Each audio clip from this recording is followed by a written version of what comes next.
Good morning, my brothers and sisters. Welcome to the Top 10 of Revelation, Volume 2. This is Season 27, Episode 97. Number 11, I get a new body. So John saw Jesus in heaven with a body, and remember, Jesus left the earth with a new physical/spiritual body. Now, he bore our image here so that we could bear his image there. So in other words, we're going to sort of, at least in some way, look like him. He bore the image of dust that someday we can bear the image of immortality. He came to look like us here so that we can look like him there. So we're going to have real bodies in heaven, real heavenly bodies that are different, identifiable, unique, distinguishing, glorious, and yes, spiritual. We get new spiritual bodies. Number 12, Jesus knows. So there's a part of Revelation which is omniscient. In Revelation, we witness Jesus walking amidst the churches, and he's not totally happy with what he sees. And he doesn't find anything that he doesn't know. And when he says, I know you, he really means it. So he was the first to take our sins seriously so that one day we might take our sins seriously. And he was grieved for our sins first so that one day we could be grieved for our sins. Number 13, free will. So a relationship with him is possible. So the whole book is about free will. In my count, there's 21 second chances or more to yield and believe. And some people do, even late in the game. So free will is a prominent theme, and it is supposed to be used so in a relationship with him. Then there's a secondary concept of continued free will. So when we hear the sorry words, you have lost your first love, in chapter 2, verse 4, Jesus wants our first love, our devotion. And it is a love, not of duty, but of dearness. Jesus desires a dear and near first love type of relationship with us. And the good news is, if we lose it, if we think we're divorced from God, it's recoverable. So let's be encouraged by that.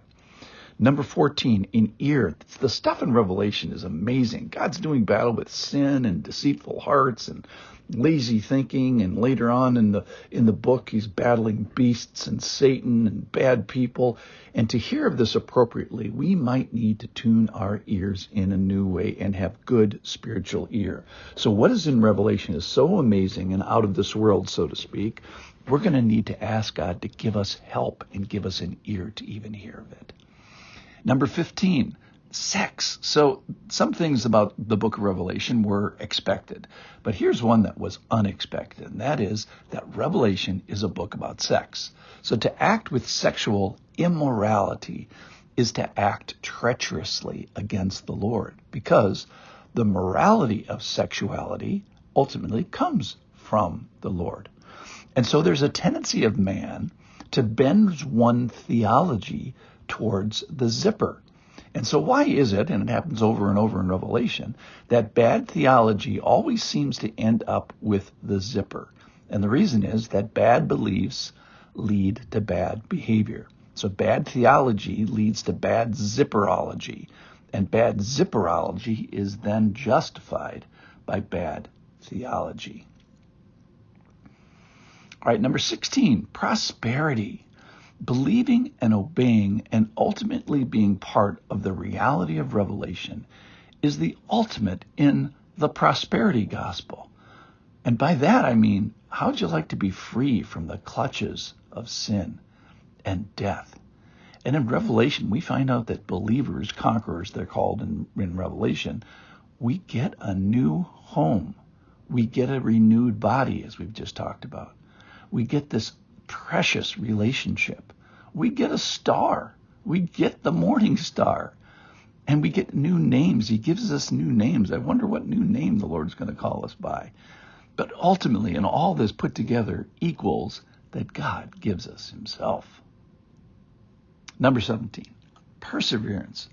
So Revelation is a book about doing the right thing with and for God for a long time. Until when? Well, my death or my rapture.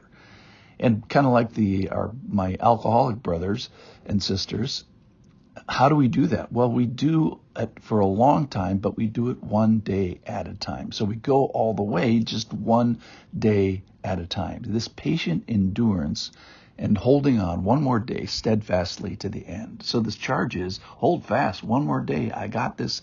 Keep his word. All right, number 18, love story. We use the movie Toy Story to remember that movie is really a love story, and more accurately, it's a longing to be loved story. So Woody and the rest of the toys desire to be loved by Andy and to be owned by them, and literally their desire was to have his name, Andy's name, written on them, remember the boot of Andy. Similarly, God tells believers that he is going to write his name on us. What a beautiful conclusion and a great picture of his desire for us. 19, public. So our relationship to God is personal and overwhelming and intimate and irreplaceable and dear. But what it is not is private.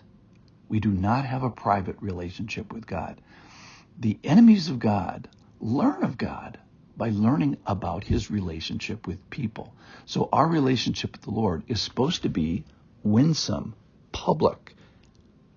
And I want a relationship with God that is like that. So if you are a Christian, there is no such thing as a, quote, private faith. Everybody should know about your faith. And then finally for today, number 20, location. So someday my address will be the same as God. And he's made a place, and let me start over. The place that he made for us is the place that he made for himself. Remember the passage in John 14. In my Father's house are many rooms. If it were not so, I would have told you that I go and prepare a place for you. So who was the Garden of Eden made for? Everybody will get the answer right, man, but also it was also made for God. And who is heaven made for? Well, we're so, self-centric. We think man, which is true, but it's also made for God. So in that passage, in my Father's house, it's the Father's house. He's building the ultimate building. It's the Father's house. It's heaven.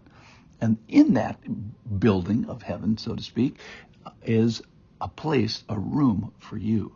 So our location, our address someday is going to be exactly the same as the address of God. These are the top 10 things of Revelation, Volume 2. Thanks for listening.